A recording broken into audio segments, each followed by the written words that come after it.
Since this will be my second to the last video of 2019 before I take a break for the holidays, I thought it'd be fitting that we do a year-end list-ish type video.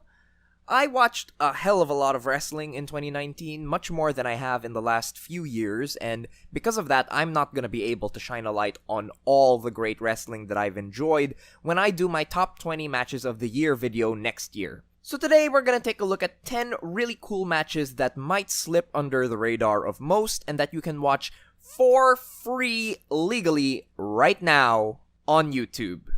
We're going in chronological order. Let's go.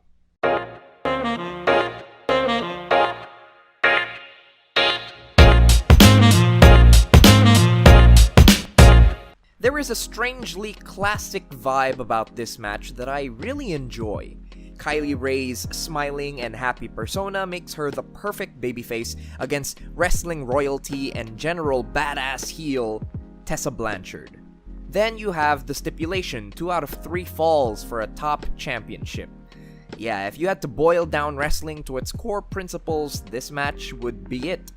Kylie's struggle to regain the Zelo Pro title under Tessa's barrage is compulsively watchable for anyone, even those unfamiliar with these two. Crisp, clean wrestling, a simple story, and 2 well-defined characters makes this one of the most under-discussed women's matches of the year, and one of the better ones as well. 4.25 stars for me. From classical championship-style wrestling to a wild brawl, Kris Statlander is an indie standout who just recently got snapped up by the WWE. I've yet to do a deep dive on her work, but this match from January is a shining example of what she can accomplish. Playing the larger heel to the smaller Ashley Vox, these two just go crazy in a fun and hate-filled brawl. They kept things at a brisk pace, had some incredibly impressive heat from the crowd, and also put together an excellent finish that was set up early and paid off incredibly well. That finish really helped elevate this match to the next level, and you definitely should watch it. 4.25 stars for me. Speaking of crazy brawls, yeah. This one definitely steps up the ante in the violence department, bringing out some deathmatch favorites like the Skewers that's particularly big on the indies right now. Can't say I know too much about either of these guys, but I've seen some stuff from Garrini in the past, and he first impressed me as a real down-to-earth grappler. So to see that he's been able to add to his repertoire as a crazy hardcore worker is a fascinating evolution. This match is filled with wild bumps and creative violence, culminating in probably one of my favorite uses of the I Quit stipulation. If you're a fan of blood and guts in your wrestling, this is the one for you. 4.25 stars for me. I went on at length about Daniel Makabe in my video about his trilogy against Timothy Thatcher, which you can watch right here. But Makabe has been having great matches right and left this year, and this match is one of my favorites from him. It comes against a talent I've only recently discovered and become a fan of, Judas Icarus. Wrestled in front of a tiny crowd of maybe 50 people, this match forces you to focus on the ring work because of the intimate setting. Makabe's technique is on point as usual, but Icarus's heel character work really stands out in the early goings of this match. As things progress, both men are able to craft an incredibly sound and well-structured match filled with great moments of selling and limb work. This is an awesome showcase for Icarus, and Makabe is fantastic as always, so go out of your way to see it. 4 stars for me. I was live in attendance for this match, and if it doesn't translate on the video, let me tell you that Tajiri was welcomed like a god. With only 2 active wrestling promotions, both no older than 5 years, and WWE house shows that are 3 to 4 years apart in Manila, the Philippines is a wrestling-starved country. So when a verified legend like Tajiri comes in, it's a big deal. The match tells a simple narrative of the veteran coming in to put a young upstart in his place, even as the local favorite Makisig tries to step up to reach Tajiri's level. If you can set aside the commentary for this match, you'll find a fun, crowd-pleasing matchup that hits all the right beats. 3 3/4 stars for this one. If you've been a fan of Riho's run as AEW World Women's Champion, then this is one you need to see. Where in AEW, Riho has consistently played the underdog, here in a PWR match in Manila, she's treated as a top-level talent in her prime. That's not to take away from any of the other performances in the match either. Everything runs smoothly, keeping up a brisk pace that never loses the crowd, and every woman gets a chance to shine. They keep it short, sweet, and satisfying with this one. 3 3/4 stars. I don't get to watch a lot of lucha, even the bigger stuff in CMLL or AAA, so it's to my own personal surprise that I enjoyed this match as much as I did. This is a one-fall lucha match in a smaller indie-style arena that just kind of warms my heart.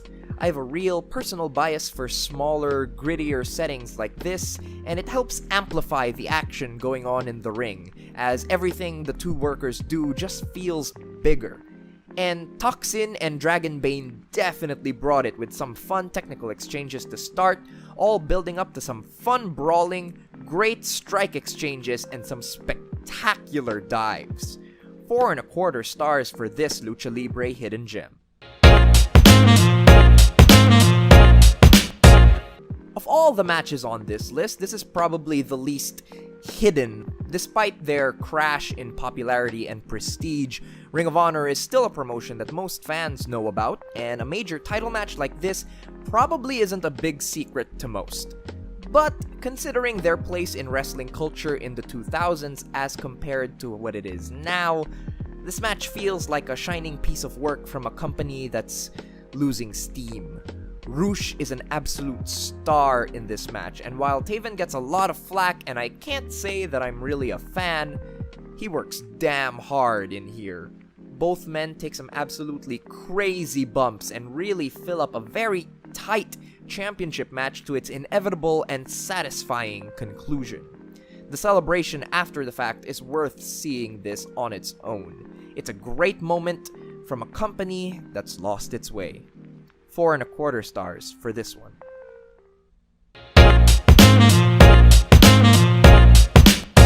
This is only the second Travis Williams match I've ever seen, and the first time I ever saw Shareef Morrow, and you know what?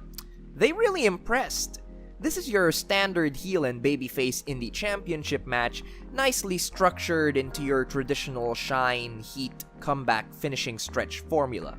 Both guys bring an incredible sense of energy and pacing.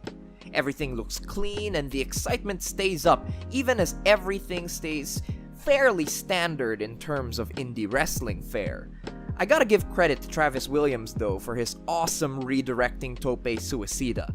That is a fantastic tool to have in your arsenal, and I particularly enjoyed the fact that he saved it for deep in the match to really pop the crowd. And there are some great bombs and bumps in this one to keep you on your toes all the way up until the finish. 4 stars for this one. This is just insanity. Really, there's not much to say about it outside of that. If you're a fan of big flips, crazy spots, and all the most gifable parts of wrestling, then this is an absolutely must-see match. The energy and the hype that surrounds it reminds me of the buzz that the Dragon Gate 6-man tag from the first Supercard of Honor got back in 2006. It's the excitement of seeing something so vibrant and fresh. It's not perfect by any means, even as a spot fest there's some sloppiness in there.